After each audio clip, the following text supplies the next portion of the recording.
is telling you, the maximum it can be upon him releasing the word is what? Inspiration. So it tells you, you are gingered. And that's the beauty of what happens here. You get inspired. So the reality comes 4 months, 2 months, 1 month after you've left here. What are you able to do with the inspiration that you got from here? Do you understand? So leaders, they inspire. But because leaders can never walk inside the mind of the person, so that's why they cannot motivate. So I can tell you what I'm telling you now, but I can't make those decisions for you. I won't be with you after maybe this 1 hour still talking. But something has to happen. So that's why the best I can do is to inspire, and that's why I wrote inspiration there and not motivation. Nobody can motivate you. All those motivational speakers you listen to, what they are doing to you, they are called inspirational speakers, right? Because that's all they do.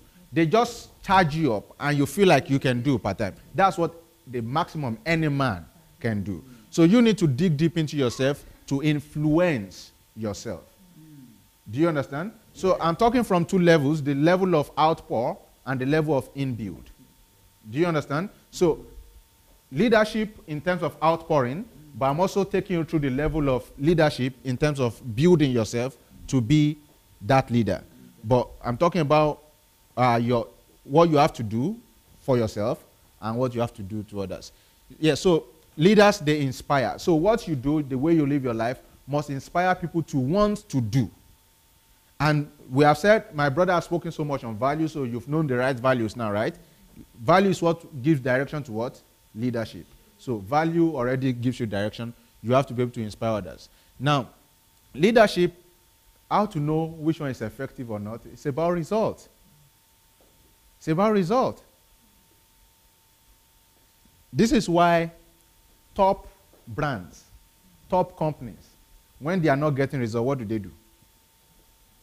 Who do they fire? Why don't they fire the workers? So that's why a wise man said, everything rises and falls on what? Leadership. So this is about taking responsibility. We'll talk about that much later. But it's about what? Results. So you must resolve in your heart that whatever it takes, I must do what? Produce results. Whatever I lay my hands upon, I must do what? Produce results. At the end of the day, there are challenges that comes with leadership. There are challenges that comes with even ordinary breathing. Just to breathe. There are challenges that come with it. So to live your life, there are going to be what? Challenges. But nobody wants to hear your challenge. Nobody wants to hear your... What people want to hear is, I made it. So that's why the sweetest stories that are told are the stories of those who, despite their challenges, are able to do what? Produce results. Amen. That's why in fact, you don't even want to live. How many billionaires are there in the world? How many billionaires do you think we have in the world? Billionaires in dollars. How many do you know? Few. What makes you know few and not the others?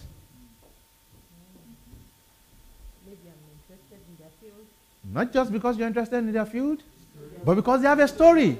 They have a challenge.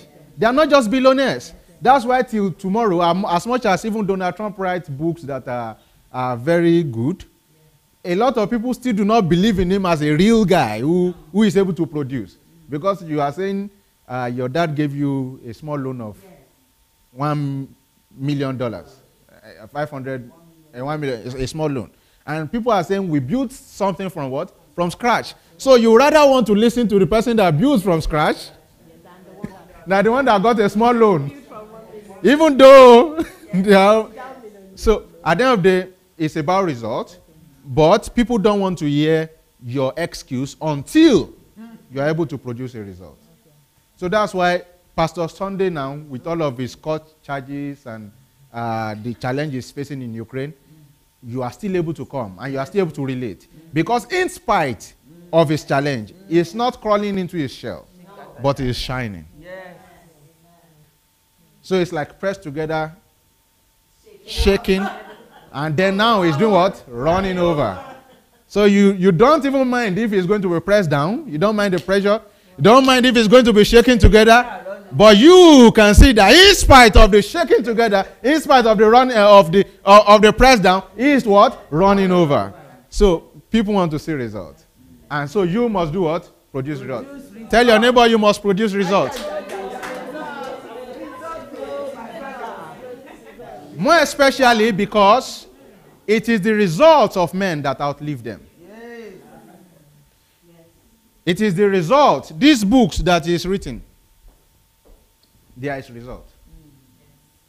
So when he's gone 300 years later, this will remain. This is a legacy. And there's so many others. So you must be able to tell yourself that even when you have gone, your story will still be leading people. That's why when we read the Bible, we see leadership. But where's the man? Where's the physical man? But we have been led by what? His result. So his result is alive now in his story. So when my brother was talking about values and was talking about the what the founding fathers knew and what they wrote down, those were the result of their brain. So now those are now meant to lead people. Do you understand me? Yes. I hope I have not spent too much time on this. All right, so capacity and character, these are what I consider the pillar of the leader. These are the pillars. The leader must have capacity. Capacity. This is where I was talking about when leader has 2 and you have 5. That guy is not a leader. He's just a title holder. And you know, one of the banes that we have in our generation is that a lot of people love title,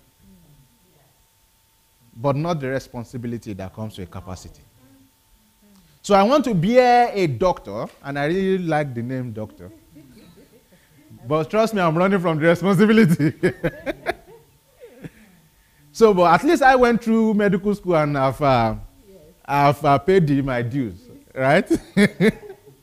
But some people, they did not go to any medical school. They have not written any thesis, so you just hear Reverend Dr. Chukwuemeka Agufo.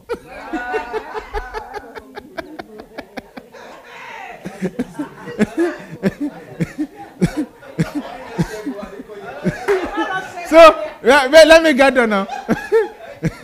You will see somebody, he has not gone to any school. He's just still learning some sort of mechanic. He's very engineer. You know? So engineer, are you all right? So, people will not go for capacity, but they just want the title. They like the name. But titles don't build nations. No matter the number of people who bear what, and you know, religion has made it so worse because it's in religion you see this thing. In fact, I don't know why we've not had Archpope yet. Archpope. You see someone just wake up the next morning is Bishop so. He just said, I'm the Archbishop of the whole Nigeria. Just woke up. Now, titles, that you give yourself a title, could be could signify the fact that you are living in a delusional state. Yes. So when you have a nation with people without capacity, but are bearing titles, then you found a nation in a state of delusion.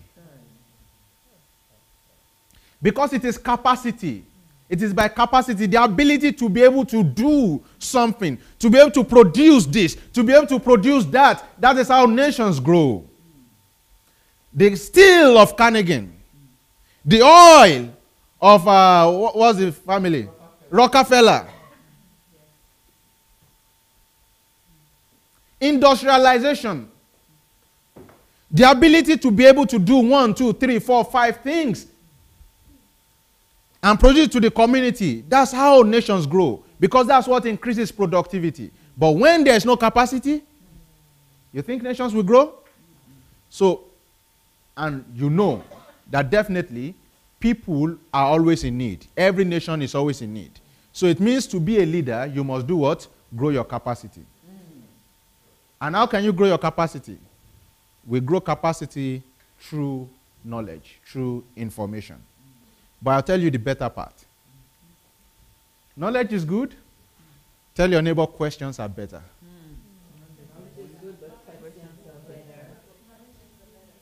So a wise man said, judge a man not by the virtue of his knowledge, but by the virtue of the questions he asks. Because of what use? Of what use is knowledge? Of what use is information? If there was no question. In fact, would it exist? Would knowledge exist? Would information exist if there was no question? So that's why the best way to build your capacity is to be able to do what? Ask questions. And that's why you see that the church today is full of people without capacity. Because the ability to ask questions has been taken away from them. So now we have churches in every corner, but we have a people without capacity. Because they just don't know how to ask questions. Next one is character. There's no way you can effectively lead without character, without a good character. Even the worst of leaders, trust me, the worst of leaders, they know that they must have character. Because without character, you will be betrayed like this within 2 seconds. Because the only people who are oppressed are the masses. But for them to maintain their loyalty and stronghold, they know that they must have character. They know that they must have character. Again, the last one, reproduction, right? Leaders must be able to reproduce the virtues, the values that made them in other people. And so that's what this HMT is all about. So if we have people who know exactly what Pastor Sunday knows, and they are dispersed in different spheres, then tell me, how long will it take the nation to be changed? How long? So leaders are able to reproduce. When you see a guy who is hoarding information, he doesn't know. He doesn't know. He doesn't know. And that's why if you read Romans chapter 1, you'll see that God was particularly angry at some set of people. He said, those who have the knowledge of God, for through them, God would have been manifested. But they heed the knowledge of God. And God was angry at them. Because those who know, the burden of knowledge is to disseminate. And that's why leaders, real leaders, they obey the principle of the blessing of God in Genesis chapter 1. Be fruitful and what? Multiply. Produce after your own kind. So leaders, they reproduce. So you cannot talk about leadership where reproduction is what? Is absent. So the question is on you now. As much as you have known now, and as much as a lot that you've learned now, would you reproduce? Yes. The things you've learned now, will you let them shape your character? Yes. Would they help you build your capacity? Yes. Would you produce results? Yes. Would you inspire? Yes. Are you going to influence? Yes. All right. Hallelujah. Amen. All right, so the next question is nature versus nurture. I hope I'm not confusing anybody. No. So what is here? What can you see here? What picture is there? The newborn. And what did the doctor say?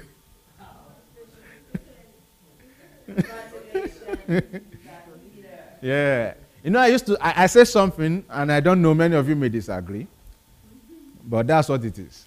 Yes. Only 2 people have ever given birth to legends. Just Mary, the mother of Jesus, and my own mother. Every other mother gave birth to children. Well, this is saying that congratulations, you've got a leader. So immediately he was born and said you've given birth to a leader. But really, is that how it works? Are leaders born or are leaders made? So behavioral theory states that leadership qualities can be acquired by teaching, learning, observation.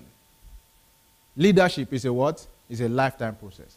So it is impossible that leaders are born.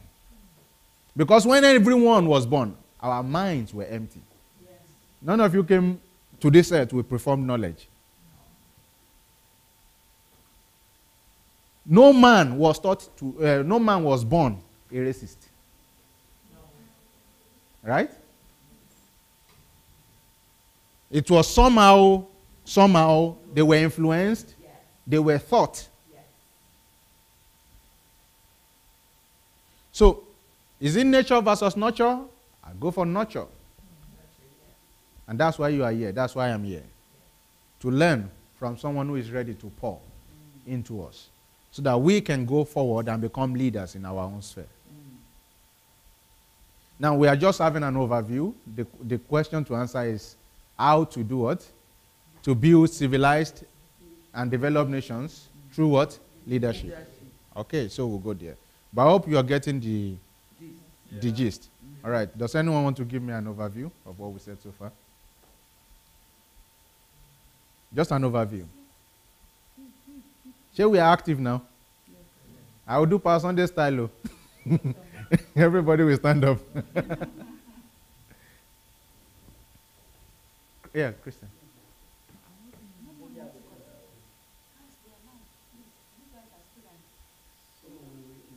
Yeah, please. We have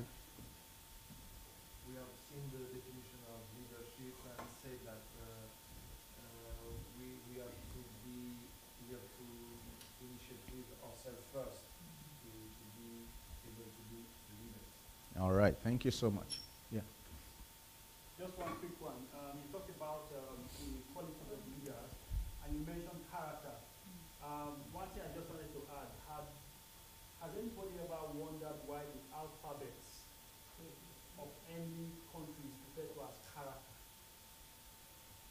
Alphabet A, alphabet C, it's called character. They're always constant. So one thing I want to add is that God is more interested in your character than he is in your comfort. So he doesn't mind to put you through the stress to make sure you build character so that you are always constant. Thank you so much for that. All right, so leaders, we have agreed that leaders are nurtured, right? Okay, please. I learned that as a leader, I have to first influence myself, get myself together, learn, and then I'll be able to influence others. Yeah. So, and I think I have to do that by, acquiring knowledge, and then,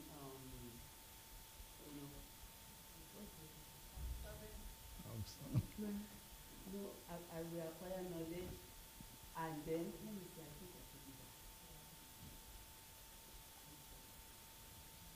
That's particularly the real one that he said.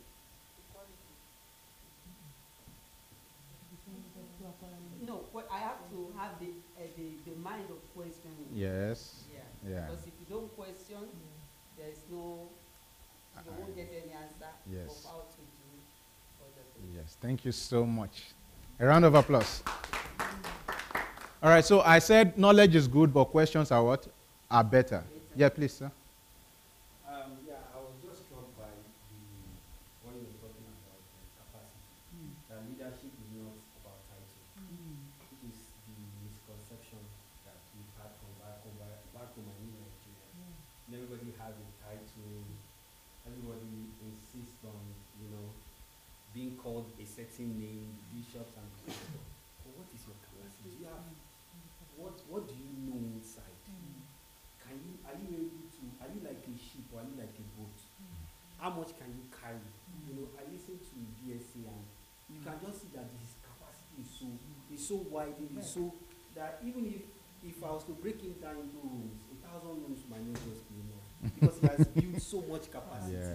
So that shows me that if you are going to self-influence, if you are going to learn self-leadership, then you must learn to, create more rooms, open up, and build capacity. Yes. Oh, wasn't on. So they didn't hear him, right? All right. So I guess this is why you have to be at the HMT, eh? Because some technicalities we really can't control. But if you are here live, you would have heard what he said. So I guess this is the advantage that those who are here get to have. All right. So, but I hope they can hear me. All right.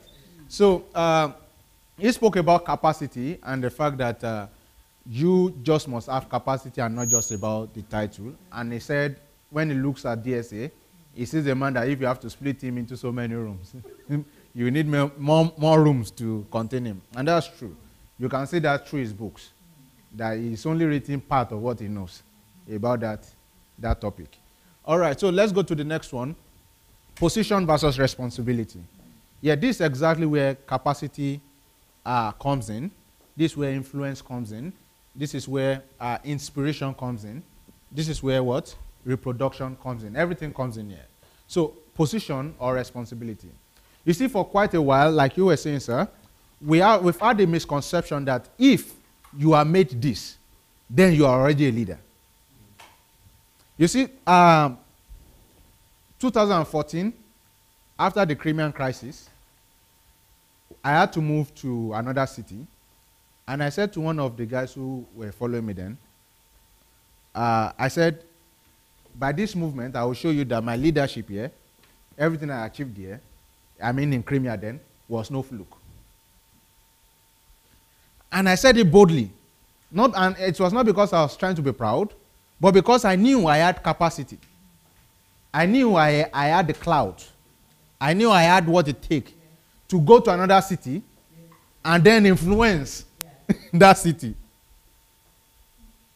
So I left Crimea. I was one of the leaders of Nigerian students there. I started to work on Nigerian Student Association Ukraine then there. So what informed my statement? Because I knew that what I had was not positional. In fact, that was why in my third year, I refused to contest for an election in Crimea then. Because I wanted to sit back and still see, can I retain the same amount of influence without being in a position within the organization? And I did. And I did. I was as influential as when I was in the office. Because it's not about position. Now we had a few people then who were doing things. I mean, you saw them. But immediately we transferred, everybody's name went silent. You don't hear them again. And if I can remember what I told him. These guys were just accidental, positional leaders. They just found themselves by accident in that position. And this is the bane of a country like Nigeria from 2009 to 2015. Because a guy found himself in the place of presidency who was never prepared to be there. Just by faith, from deputy governor who had no ambition, he became governor. And the main reason why he was placed to be vice president was because he was seen as a guy who had no ambition and would not be a problem to the guy who they wanted to be president. That was the only reason why the guy was vice president. So, please, I need two people. Can I have two people? So I will show you exactly the difference between position and responsibility. Okay. So, Pastor Perry is going to be the president. And because of political maneuvers, we wanted someone that will not give him problem. So we now looked for a guy who had no ambition. He just wants to just be there, just no ambition, nothing. He doesn't want to be anything. So we just attached him to him that you shall be there. Shall bear the name of what? Vice president. Eh? So he is now there. Unfortunately, sir, now he died. Yeah, the president died. So we now have this guy who never had an ambition, but was always given a position. Are you listening to me? Yes. We now have this guy who in his life was never prepared for responsibility. We now found him at the ends of affairs, holding the position.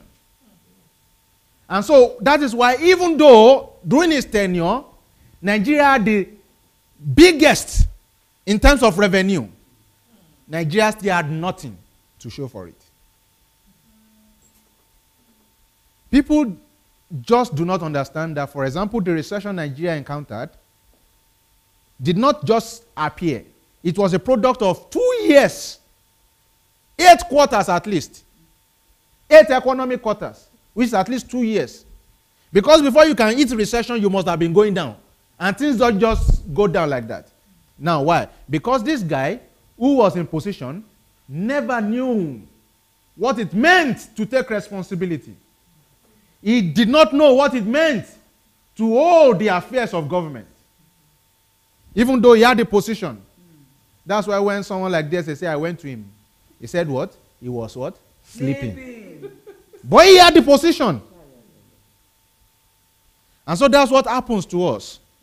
When we do not build capacity to prepare for exactly where we think we are going. That's why people, sir, opportunity passes them by because they were never prepared. And I'm saying to myself every day, I don't ever want to be in that position where I will be handed over the greatest gift. And not only would I not recognize it, but that I will destroy it. That's why they don't put rings in the noses of pigs. So it's a catastrophe. No nation will grow if people occupying its positions are people who do not know what responsibility is. And you know, to train for responsibility, it doesn't start by waiting for a position. It starts from just living your life. And that's why you can have someone like Obama. He did not just become president. There was a pedigree. He has an history. There are things he's been doing from quite a young age. So you know now that he has capacity. He was president of Harvard Law Review. He was this, he was a lawyer, he was a senator, he was... Even if he did not have those positions, just the fact that you can stay within a community and say, I want to serve. I want to learn how to do this. I want to learn how to make this happen for this and this and these people. From that, you are gaining experience. So when they now give you position, it's not a problem. And that's why when I'm building organizations now, and especially those who are working in my foundation, none of them have position. They will have some. But those who are working with me now in my organization, they don't have position. What they do is, there's a job to be done. Who wants to do it? And so they've learned to take responsibility. And so from there, you see that they will naturally dance to the place that they feel most comfortable. So I'm not telling them to do. They just find responsibility and they are doing. So when you now want to give position, for instance, you look at what are their strengths. What do they do? You can now give position. But right now what we have, especially in churches and organizations that are just growing, we just give position without even looking at attributes, without looking at what are the things that they can do. Where can it take responsibility? For instance, in an organization, you can have people, sir, that all they are good at is they can start, but they cannot maintain. And that's not necessarily bad. You need those people to be able to build new projects, new visions, new strategies for you. But you also need to find people who can maintain. So that as these guys are digging up, the ones who can maintain will be doing what? They will be maintaining. But if it's just about position, you now put this guy, just put him in charge of maintaining. He's not good at that. So when position, thank you, sir, is lifted above responsibility, we find chaos. Yes. There's no growth. That is how nations that have resource never tend to make it to the top. But nations that are strong on values, that are strong on responsibilities, they are the ones who enjoy the resources of nations that are looking for positions. Position is what coup. You know, coup d'etat. That's the underlying factor for coup d'etat. Because one person is looking for position. But if he was to take responsibility, he would know that you do not have to be in a position to take responsibility. I'll give you an example. When I was PRO of my association then, I knew that I'm not the president, I don't have the full command, but I knew I had influence. So because of the influence I had now, there were certain things that I knew were never going to happen within this student environment, as long as I am here. Do you understand? So what did I do? I made my presentations, I gave my point. And just because I was apt enough, and I was clear enough, some things did not happen. For instance, they will want to serve alcohol. I said, no, no, no. If people want to serve alcohol, if people want to drink alcohol, they should be able to buy it with their money. But if we are an organization, we have to be responsible to serve things that will not intoxicate people. So when people buy alcohol with their money now, it is their responsibility. But if we serve them alcohol and they are drunk and anything happens, it is whose responsibility? Ours. So but I did not have to be the president to be able to influence that. I just had to be able to do what? To take responsibility. So in any place, in any nation where position is elevated above responsibility, you will never find development. That such a nation will never be civilized. Do you understand? And these are the things that Pastor Sunday's book is proving. Because we focus so much on position, that is why we are waiting for the positional messianic leader. We are waiting for that person who will come and fill the gap of the messianic leader that we are looking for. All right, so let's go to this. Why most nations deserve their what? Their leaders. And I said this what? Values, values, and values. It's been said, and I not even mentioned it yesterday again. It is the people, the aggregate of the people, that produce the leaders. So when you find the people within this value, having this value, okay, let's use this for an example. You find a group of people whose values about leadership is positional, who don't know anything about taking responsibility. Now, you now want to pick a leader among them. Who will you pick? You pick a guy who is responsible? You find a society, and we are going to go to that because that's exactly how it's done. You find a guy who looks at his environment and sees poor people, but would rather take the money he has to go and drink alcohol, or buy weed, or buy drugs, at the expense of, yes, it's his money, it's a privilege, yes, I know. But would rather go for pleasure than invest in these children. You see such a guy, and that's how the whole society is, and you think when we want to pick a leader from that society, we are going to pick responsible ones? Please tell me, you think so?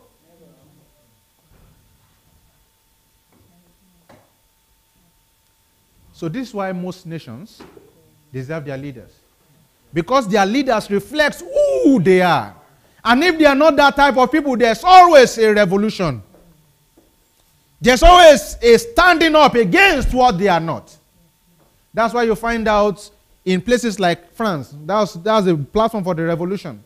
That's a platform for what they call the glorious English Revolution.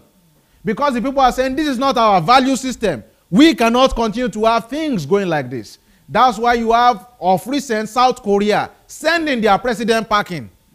That was just maybe 2 years ago, last year. Because they are saying, no, we don't condone corruption. We are not corrupt people. So you cannot be corrupt and still stay as our leader. So there's always an uprising. That's why when the Arab Spring said, no, we cannot continue this way, there was what we now know as the Arab Spring. So once the value system of the people is not in coherence with the value system of the leadership, there's always a revolt. So whenever you find that there's no revolution, there's no revolting, you should know that the people know that these leaders we have are a reflection of us and we are okay. So Because people who complain are not people who are saying we are not okay. Oh. In fact, people can be okay with things and still complain. Because complaint is a part of people who are irresponsible. It's just all complaint talks about is irresponsibility. It doesn't say you are not okay with it. I mean, there are things we do and we're okay with it, but we still complain. So complaining is not a mark of the fact that people, it's not your value system or it's not what you want. No. If it's not what you want, you stand up and you do something. Yes. So this is why most nations deserve their leaders. Now, let's go to the next one. I want to show you how to get to that level of leadership. The first one is victim. And many of us are on this level. Victim. So we are the victims, right? The government is wicked. They are not listening to anybody. They are just doing their own. So what do? Constant weight on shoulder, right? You feel as though you have no option. You don't want to take any decision. You avoid making decision. Right?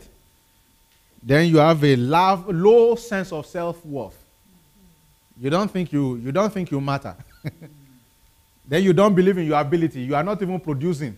So you are just that victim. And that's what's happening in our nation now. Everybody is a victim. If Buhari's government, we are just shouting, everything. We are just victims. Nobody is trying to do anything. All right, so from victim, you move to the next level, you become a what? A fighter. This is the time you've been able to influence yourself and say, no, I have to do something. Then you start fighting against the system. So you feel the need to be right. You mistrust, you now start distrusting that current leadership or whatever situation you have. Then you move next to the level of rationalizing. So you stop it's not just about fighting now. You realize it's not just about fighting. I have to look at what is happening and what can be done. Do you understand? You try to rationalize the situation. So it's at this point that you now start taking responsibility for your thoughts and feelings. So at this point, you start taking responsibility for exactly what is happening at that moment. This is where you start taking a share of the blame, where you can tell yourself, I'm a part of the rot. Where you can tell yourself that if Nigeria is not working, it is because I am not working. This is where you get to realize that I'm no longer a child. I am a son who has been sleeping. This time, tell yourself, I have to wake up. Then from there, you move to caregiver. This is the point where you lose your ego. When you realize that I have become a tree, and a tree does not eat of its own fruit. You realize that if only, on this level, let me get spiritual. If I can just plant myself into the source called God, my needs will be met. But my duty is to meet the needs of others. My responsibility is to look at you and say, what do you need? And I'm trying to serve you. And you see, this thing doesn't just work for leadership in terms of nation building. It works in the family. Any family that is not, or relationship that is not functioning, at least at this level, is going to fail.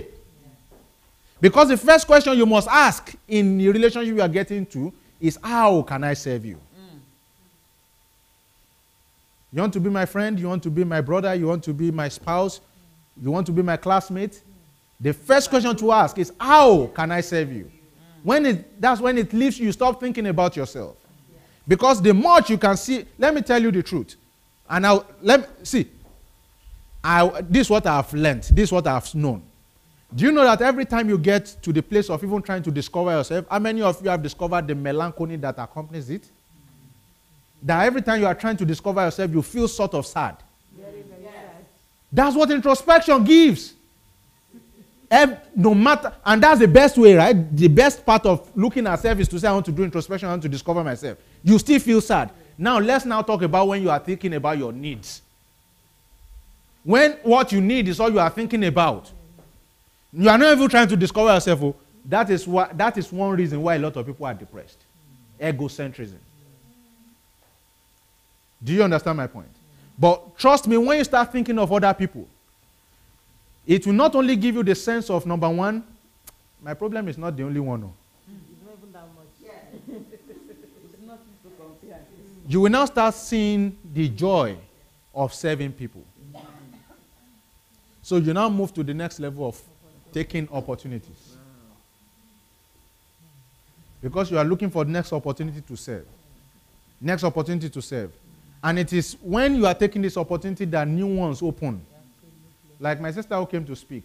If you had not taken the opportunity to come and release to the people what is in you, Pastor Rory would not have seen you to give you another opportunity. That, you may even take it or not, but that will not have opened. So that's how opportunities coming. So because of the opportunities you are getting now, you are gaining more experience. So you are gaining more experience. You now become what? A visionary. You become what? A visionary. So when you become a visionary, what do? So you find Dr. Adelaja, a visionary, sitting here. And yesterday was telling you, these videos I'm doing, it's not for what? It's not for you guys. It's for who? For the next 30 years. So what does that mean? The man is a what? Visionary. Not just a visionary. He's a creator. Creating resources for the next generation. That's the level of leadership. But unfortunately, many of us Nigerians, Africans, wherever you're coming from, we are still what? Number 1. Between 1 and 3. If you are even on 3, you have tried, Abi. Wow, I guess my time is fast spent. How many mummies do you have? 20. Oh, thank you. All right, so let's keep this. I would love to hear your views about this, okay? So we'll come back to it. So you must now get to the level of what? Creating. At this point, you have no fear. You don't fear for your life. You just want to give yourself out. You want to pour yourself out. So this is the point where you are now like God. Because what it says is, I've called you to be a part of what?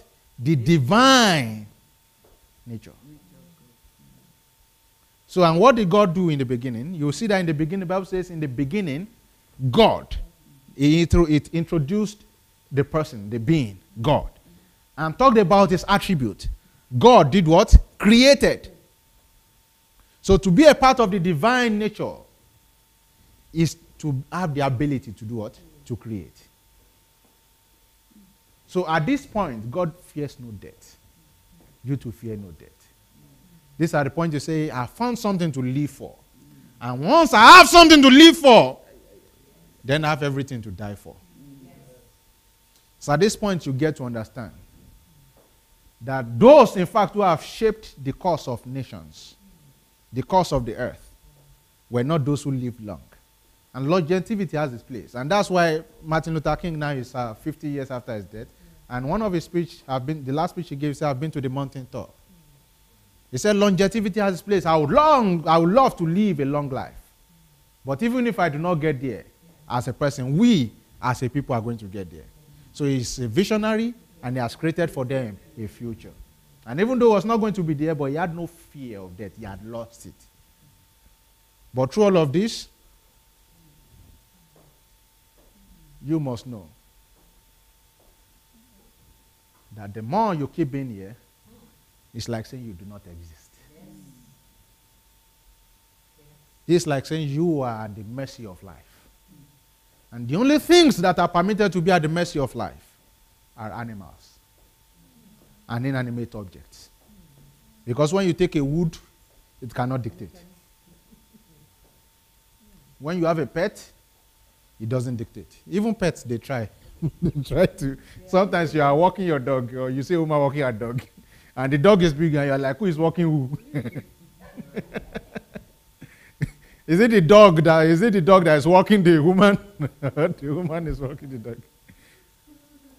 So you must leave that level of being a victim. So we must leave that level of doing what? Complaining. It doesn't grow the nation. We must get to a point where we say we are fighters. We want to fight for our nation and want to fight away from the level of being a victim. We must be able to rationalize what is our problem. How did we get here? Then from there we have to start giving care for what we have realized.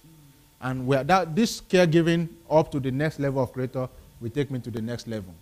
Nigeria and the leadership question. So this book was to address the question of what is wrong with Nigeria. I mean, using Nigeria as a case study. Is it that we don't have leaders or what? What's the problem? Why have we been like this? No creator? No visionary? Do we even have people taking opportunities? And for self, right? Do we have caregivers? So how can you transform and build a civilized nation through leadership? Is it by waiting for Messianic leaders? I mean, this is the meeting of Messianic leaders. This was their last general meeting. This was their last general meeting, Messianic leaders. So they set it for them and they are waiting for Messianic leaders. You guys should come now. But unfortunately, nobody came. Because there are no Messianic leaders. What it means is that the leader you are waiting for is you. The leader you are waiting for is you. The leader you are able to conceptualize and say, oh, if only we are the leader will do this and do that. That is you. Because I may not see a leader that needs to prioritize, let's say, health. The leader that I may be seeing may be the one that has to prioritize education. So if I keep waiting for the one that will prioritize education, this is what I'm waiting for. But when I become that person that I see, I will prioritize education. If you become that person that you see, you prioritize what? Health. You prioritize women affairs. And if we become leaders like that all over, what would we have? We would have a nation. Yeah, that is getting civilized. A nation that is getting transformed, a nation that is developing. And so that is why when we talk about Nigeria, the leadership question, when we talk about how to build a civilized nation through leadership, we are talking about citizen responsibility. We are talking about how a man can move to this point and say, I want to be responsible, I want to give care. And say, no, I'm going to take opportunities. And say, I'm going to be visionary. And say, I'm going to create. So it's about what? Citizen responsibility. So how can you build a nation? How can you make it civilized through citizen responsibilities? You as a person must say that I as a leader am responsible for the fate of this nation. I'm responsible for what this nation turns out to be. And if you are responsible, what will you do? You will do your duties. Your duties include doing what? Paying tax. Right? You pay tax. Don't litter the floor. It's your duty to make your environment clean. It is your duty to obey laws. Then it is your duty to do what? To demand accountability. One of the banes of Nigeria today is the lack of the demand for accountability. And the way we think we are doing it because all of us are just focusing on the president. We forget that we have senators. So you even find, I mean, this is the irony. A federal senator is criticizing the federal government. Can't you see the stupidity? Yeah. The irony? Who is the federal government? You are a senator of the Federal Republic of Nigeria, and you are criticizing federal government. Are you not a part of the federal government? If you wanted to be an activist, why not just resign and be doing activism? People who are, that's the bane of positional authority. They know nothing about responsibility. They just want to bear the name. It sounds good. Senator, honorable. They have no honor. So we must be able to demand accountability. We must stop just focusing on federal government, federal government, federal government. So that was what happened when Buhari was elected. Buhari was elected on the honor of, this is Buhari, is going to be the messianic leader. But we forget that the government is not one person. We forgot that the how many senators? 108, right? Senators that we elect to are going to be a part of either the problem of the construction. That's why 2 years after they've drafted anti-corruption bill, they've not read it on the Senate floor. And you think Buhari is the problem? I'm not here to support him, but I'm just trying to tell you that we must demand accountability, not just by facing the president, but facing the senators, facing your governors. When you see Nigeria's debt profile now, you say Buhari has taken a lot of debt.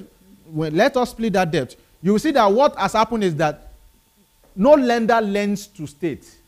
What they do is they lend to federal government. So even if the state that is going to use it, state will apply, but the lender will, the federal government is going to be the guarantor. So when you hear debt profile, your state governor is one of those who has borrowed the money. And if he had even used it for something very good, it would have been good, Abby. But nobody is demanding accountability, especially when it starts coming down after federal government. And you see, organs, medicine has taught me that organs function as healthy as the least cell that makes it up. And organs are made up of tissues, and tissues made up of cells. If one cell misfires, that's where cancer starts. Good cells gone rogue. So we must be able to demand accountability. That is part of citizen responsibility. In every sphere, even up to local government, we must demand what? Accountability. From your counselor, you must demand what? Accountability. That's what shows that you are a leader. It's not just sitting and expecting them that things will go. Pastor Sunday has a quote. He said, people don't do what you expect. They do what you inspect. So if we are not inspecting the government, we are failing in our roles as leaders. Then next one is to build what? Strong institutions. So like I said, you must be able to first do what? Influence yourself. When we talk about corruption in Nigeria, we only think about government. The most corrupt people in that nation, they are not in government yet. They are not in government. I don't know if I should be explaining these things. But let me give you an instance. Ukraine had a financial problem. Then it took 3 years for them to get to 200% inflation. It took 3 years. But if Nigeria, and they had the currency problem like in 300%, but even to get to 200% inflation, it took 3 years. But if it was Nigeria, just have 10% currency problem. The next day, we are going to have 50% inflation. Why? When we were saying problem with Gary, food, this thing, dollar, even Gary jumped up with Gary local production. Even we do these things that don't even need dollars to be produced. They jumped up too, by association. You find out that even the market woman does not know that by hiking up the price so that she can take up opportunity of what's happening, she is creating more problem for the economy. She doesn't know that. She's only thinking of what profits are at that moment. So you find out that the greed of that market woman has raised inflation, but she doesn't know. So that's how corruption affects us as a nation. Gari that is meant to sell 50 naira, because dollar has gone up now, due to you multiply it, dollar is this thing, you start selling it 100 naira. Dollar does not affect Gari. But just because you want to jump to the bandwagon and make quick money, and every other person follows suit, now that is how what? Inflation comes in. And once inflation comes in, one of the legs upon which economy stand is already shaking. But it's our duty as citizens to build strong institutions. And the only way we can do that is if we are strong on values. And we have good values for ourselves. And so we can say we want to be responsible for this institution. That as long as I am in this institution, it will do the right thing. If it's only me, and it's quite hard, trust me. But somehow, if one person does not start it, nobody will ever start it. Do you get my point? Yes, it's going to be hard. For instance, like I told you, Pastor Sunday influenced himself, and he said, I am going to build strong institution, at least with a church. But he had to start alone. Ostracized, they call him different names, even though many of them could not say it to his face. But right now, people are joining. And that's how to do it. Community service. You see, it was Richard Nixon that said, we must remind the American people that the greatness of America does not lie in what the government has done for the people, but what the people have done for themselves and one another. I don't know if you got that. The greatness of America does not lie in what the government has done for the people, but what the people have done what? Done for themselves and one another. So when we talk about community service, this is how leadership that has been imbibed, that you've built yourself to be a leader, this is how it directly affects the country. Now when you look at America, you see what they call non-profit. You see they've institutionalized it into universities. Most of these non-profits are from the university directly. Do you know about that? Do you know about that? Non-profit, NGOs, they are in the universities now. In fact, there are courses they call non-profit. They go there to study it. So you find that America is like the biggest exporter of NGOs. So it has become so much a part of them that now they're able to give it to other nations. But what I'm not telling you now is that most of the NGOs now, they are even starting from universities. That's where they're starting from. So you have universities, they have different clubs that they are able to raise people. That's why in America now, when they want to admit students to school, they don't just look at academic results alone again. You know? Do you know about that? That they look at what do you do to community. They check your community record service. Do you know that? Yeah. Because it has become a social record. Yeah. Because it has become an institution. Volunteer, yes. Yeah. Because it has become an institution. They've imbibed it. And that was how they transformed their nation. So when you look at Nigeria, and you see a nation paying tithe, and they are saying the more you pay tithe, you are going to get rich. God's going, and you see that people are actually getting poorer. It is because we do not have leaders who understand the place of community service. Because it takes community service for you to see that somewhere is dirty and you say, I'm taking responsibility. I'm going to build a system that will take care of this place. It takes responsibility and community service for you to see street urchins and say, I'm going to send these ones to school. It takes responsibility for you to see cholera outbreak and say, I'm going to take care of this one. It takes responsibility for you to say, I have the resource, I have the money to build hospitals, and I'm not going to wait for the government. And that is how America got great. People taking responsibilities for each other. And it started from what they called labor unions. The whole idea of NGOs, they started from labor unions. So labor unions were basically saying, we are going to take care of the welfare of ourselves, right? So from there, taking care of themselves, then they move to taking care of others. If we in Nigeria will be able to do this, then you will see that many of the problems we are waiting for government to solve, we have the capacity. We have the wit to do what? To solve it. The same thing in your community, even in France. Some of these problems in the society, because there's no nation that is devoid of problems. Even New York, they still have slums. So some of the problems, you see that you have what it takes to solve it. There are places that government will never reach, but you can reach. And until you become that leader, until you take responsibility, you will not get there. So this is my last one. How many of you can read that? I am the dream. Yes, so can you tell yourself, I am the dream. I am the dream. I am the dream. I am the dream. I am the dream. I am the dream. So when you realize this and you conceptualize it, when it becomes a part of you, then you look at what is the dream of your nation. Then you can say, yes, I am the dream. It's not because you are trying to be proud.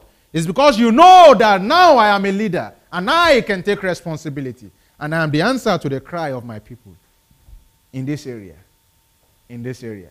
So when you see, for me now, when I see children on the street, I'm looking at them, they want to go to school, but they just can't. And I'm looking at them, and I'm telling them, I am the dream. For as long as I am alive, for as long as I am alive, we are going to revolutionize education in Nigeria. Yes. Even if I am dead, Yes. even if I die today, Yes. the system that is in place, even if the system that is in place will make it possible that the educational system, that kids will be put in school. Because I am the dream. Yes. And that's how to change a nation through leadership. It's about citizen responsibility. Did we get something?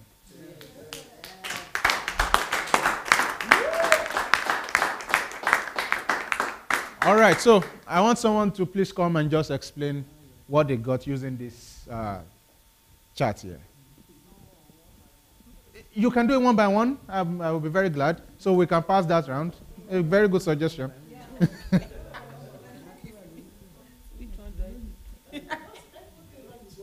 Please come forward. I think this helps us summarize everything, right? This scheme here. Okay. So you could just look at it, but talk. You can talk generally. Victim, don't let me disorganize the whole thing. Let me start from the first. No, you don't have to start. Talk about what you got from the old thing. So I just put this here as a reference point. From the old lecture. Yeah, from the lecture. Oh, anyway, I am the dream, and I have the dream already in me, and that is to go out and care for people. And already the structure is in place. We have the people who are not healthy. It's either I go there to help them, to take the facilities to them because they are not accessible to the health care, or they even has the access to health care, but the finance is not there. So, all right, thank you so much. So when you start doing that, and you're already giving people the finance and helping them, so if they now make you commissioner for health, do you know what to do? yes, I have you. You have me? All right, so it means when you start taking responsibility and you now have the position, it will be easy for you to do. Who is the next person? Okay, let's move from here, please.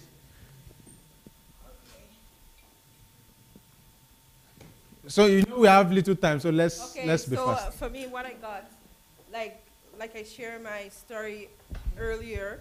So I was a victim, and then now I fighter, and then now I'm climbing up. So now where am I right now?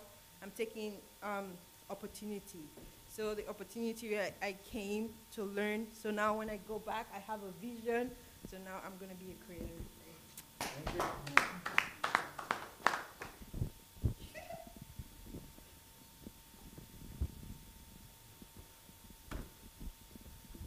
Okay, thank you very much, Doctor, for your presentation, and I have been very blessed for what you shared.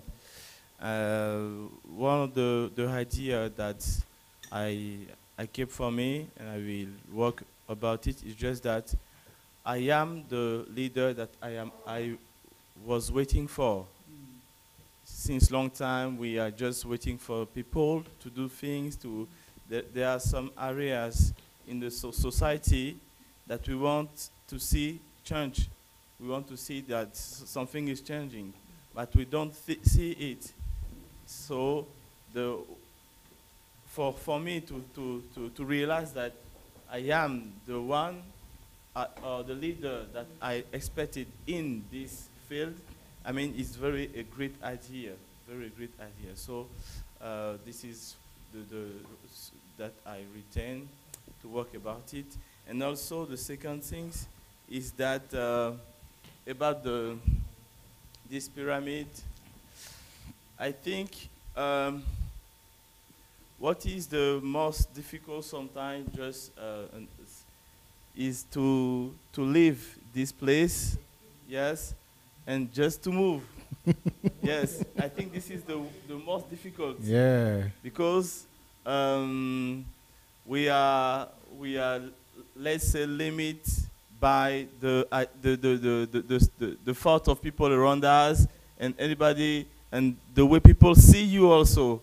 Then and sometimes even you have the idea, you think that like the imposter or something. What is the syndrome? Yes, you think that people will imagine that you cannot, and everybody has the same idea. So everybody say that yes, there is something wrong, but I cannot do something, and even if I try, nobody will trust me. And everybody has the same idea, and this is, I think, the battle that we have to win. I have to win here to live this level, to overcome the syndrome of the imposter syndrome, and then to go. If after this level, the others are very, I think, easy, because this one is very hard to leave the mass and to go in other steps. And also, last thing that I want to say, even if people nowadays in Africa generally, and also in our country, like my country is Ivory Coast, what I can notice if I want to make some analysis of the political situation, people are, sometimes they leave this place very hastily. They are fighters.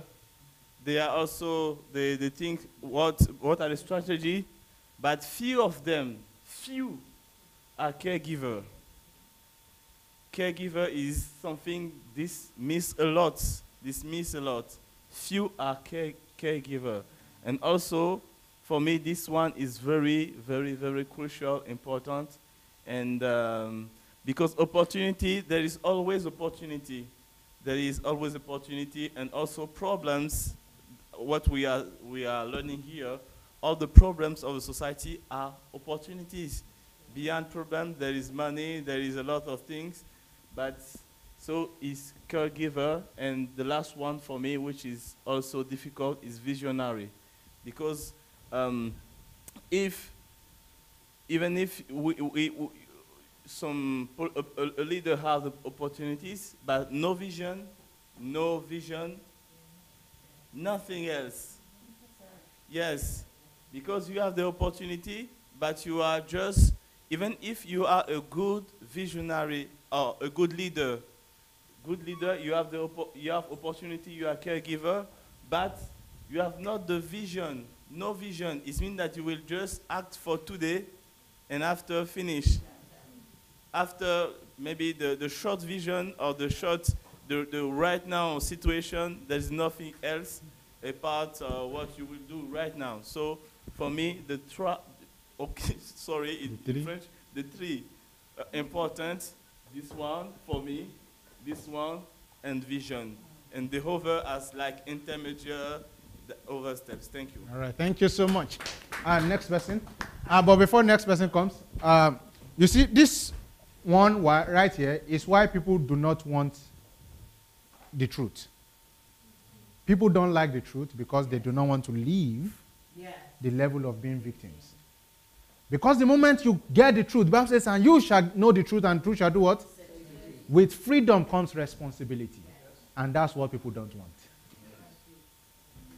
So that's why you can be telling someone the truth. Somehow he knows, but he just doesn't want to accept it. Doesn't want to accept it. Because he knows the moment he accepts it, nobody is going to be trying to pity him. He is now got to take responsibility. That's why you have a lot of people in church still on that first level. Please, Pastor. Just to say a word about the fourth step, caregiver. Yeah. I just want to remind us what we have said, and the blessing of leadership, because when you let those level and you are here, you are delivered from self, and real happiness begin in your life also. Just thank you. Yeah. I choose not to take position, but take responsibility. And looking at the table here, I've been a victim, but I was fighting. I was there, but like you have the baby in your hand and they're kicking and doing like that. They want to go down. So I have been here, but I've been fighting. I became to the point of being caregiver. I give care to everybody, anybody that is in my reach and beyond my reach. I think about the opportunities, yes. I had the vision, but I didn't know how to manage it. So you need to get a book from Pastor. Life is an opportunity. I have it. I'm reading it Yeah. for the So when you read mentorship. that, I yeah. didn't finish Oh, it. you should finish that. Yes. You begin to see everything, even your pains, Yes. as an I opportunity. started it. Even the things you've been through, your betrayals, Yes. you begin to see them as an opportunity. Because, like I said, the greatest inspirational stories, the greatest stories that I want to hear, are of those who, though with their challenge, are able to make it to the top. So that challenge now becomes an opportunity to inspire others. Yes. Yes. Yes, So I you will. should get that. You should finish I will reading that. continue reading. Yeah. Thank Yeah. you so much. Any other person coming? Yeah, please come. So we can quickly finish and. Yes, maybe I have to say, I could say something about two images there when a baby is coming. Yeah. Somewhere parents receive. Yes. And then, but that is a very, very significant. Came to me. I remember, I don't know about Nigeria, but in Congo we have these ideas. We grow up that the leader is born, is someone born with a gift. God has given him, God has appointed him, and then he should lead. So we, in Congo, we don't have this concept of a leader have to be trained. Everyone is born a leader, or means born empty, and we need to be trained. We don't have that concept in our mind. That's why we support someone who is somewhere, who is in a position. It means we see you are strong, you can take decision. Yes. And then, so that was something that I could say straight for my people in the Congo to understand. A leader is that everyone is born empty without nothing, and knowledge and ability will find it in this world because there is people God has blessed already. We can learn from them, can be trained, and to get the ability, the responsibility. That's very important because also the second image is about position against, or position fighting with a responsibility. So because of this idea we have, we automatically go into the position and we don't have a responsibility, and the consequence of our life with our resources, we don't have those values with us. What I've learned in Finland, it's about responsibility. It's natural, you don't need to be a Christian to be responsible because of a value. We build, Finland built their countries with a value system, so you need to reflect with a responsibility. If it doesn't work, it just kick you out. So that was. Thank you so much. Please, quickly. Thank you. There is, I'll say it in Igbo. It says, it's actually a phrase from a song. It says, osisi furu na ga-egbu egbu, ọkwụrụ ofu ebe. Mana mmadụ furu na ga-egbu egbu, ọgbaba ọsọ ndị ya. Interpretation. A tree can see you coming to saw it down, and it will still stand there. But a human being, if he sees you coming to kill or shoot or do something with pick race, what does that mean? The slide that says that people actually deserve the leaders. Where do you want me to stay? Okay, this way. Okay, sorry. People actually deserve the leaders they have. If you're in a church and you're complaining, you deserve your pastor. Yes. If you are in a company and you're complaining, you deserve your boss. If you are in a relationship with anybody and you're just there moaning and complaining, you deserve it. Freedom is expensive. That's why people don't step out. You know, while you're there, you can blame somebody. But when you step out, you have nobody to blame.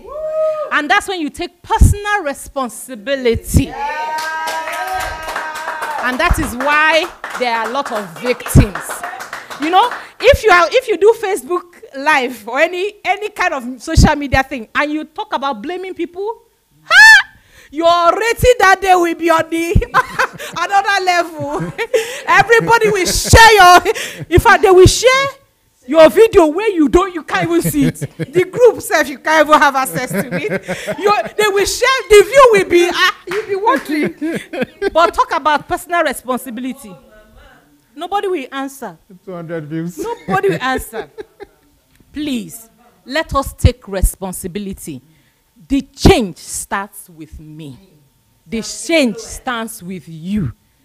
And that is where to start. Thank you. All right, thank you. Okay, mommy. I think anyone who wants to speak can just come out straight. So the person speaking should stand there. Others can just stand there. Okay. Yeah. What I want to say is that from this lecture that we had this afternoon, I just want to say that I'm not going to continue to wait for what my country is going to do for me, but what I can contribute to my country to make it a good nation. And I've learned that from this section, I've learned that I can take personal responsibility and move higher and stop living for myself and live for others, And I think, in a way, from what I learned today, that I can equip myself, get more knowledge, build more capacity to be able to, to be able to help others, and then try and look for whoever is in need, look around me, and then help them. And by doing that, I'll be able to build people up, to be like me. Of whatever knowledge I'm able to acquire, I can impact others and make them to be like me, and they too can impact other lives, and then we'll start building the nation. So I don't want to keep waiting for that empty seat. I want to occupy and bring people so that we can all work together and make Nigeria a great nation. Thank you, sir. Thank you so much. Presentation. Thank you. Yeah, for me, going back to your slide, nature versus nurture. I would rather say nature and nurture. Why? Because from the teachings we've been getting from Pastor Sunday and a couple of the books I've read, you discover that everybody is actually born a leader. Why do I say so? Because we're all created in the image of God. And like Pastor Sunday said, that every single cell in our body is a living organism. And every cell has a purpose. Collectively, you have a purpose. So, we all are born leaders. Then, going back to your slide, the 7th step, I will also want to add the 8th, even if there's nothing like the 8th. Yeah, you can. And the 8th is one of the quality you shared, capacity.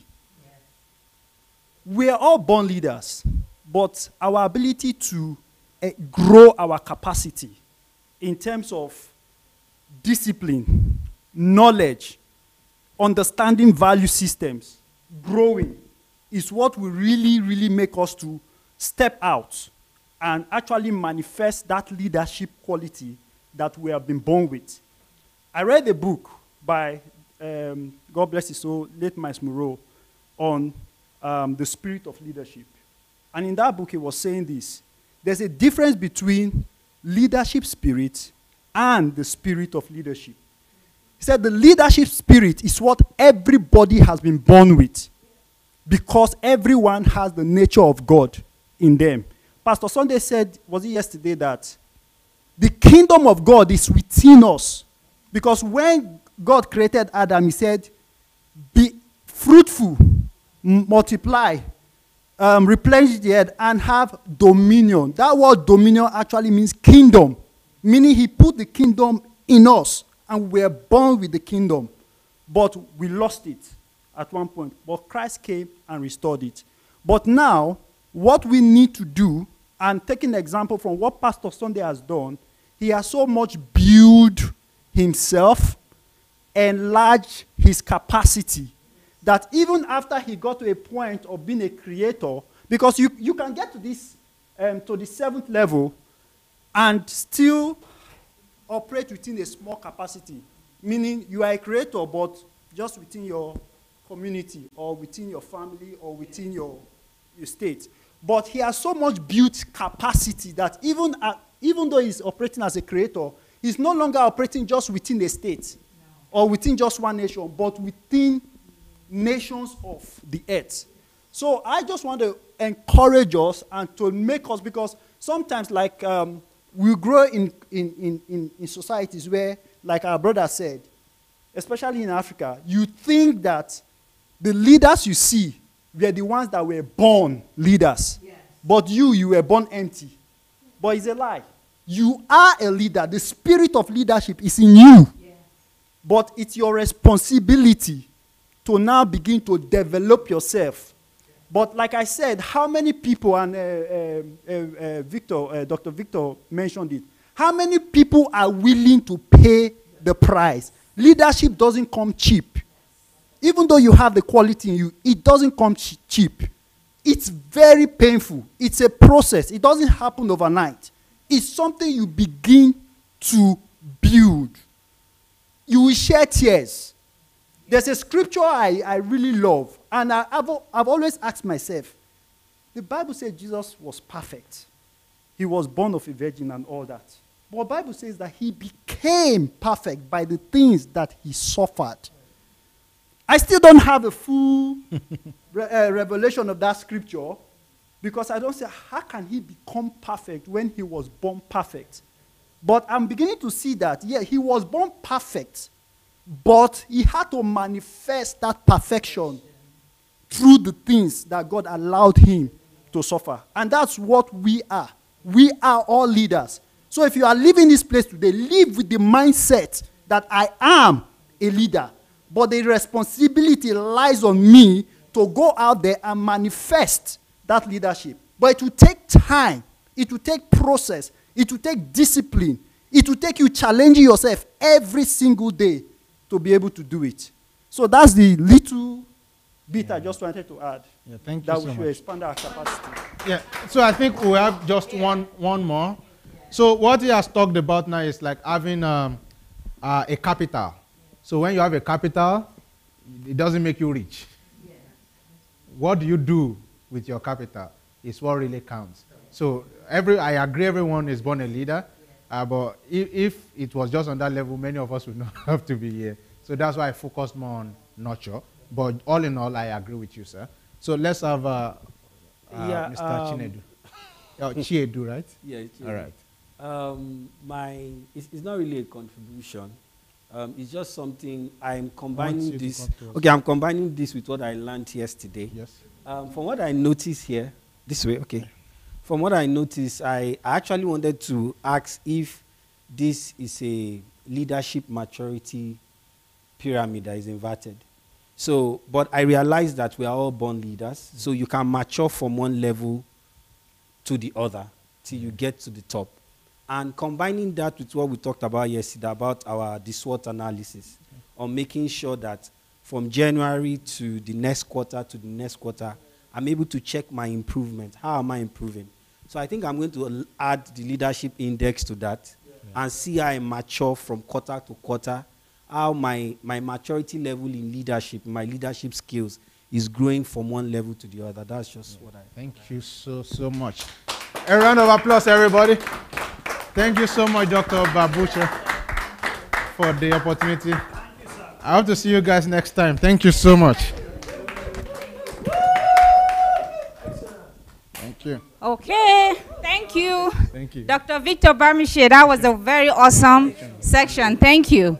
And thank you, viewers online. Amen. This is not the end for today, but this is the end for section 3. We'll be back at 7 p.m.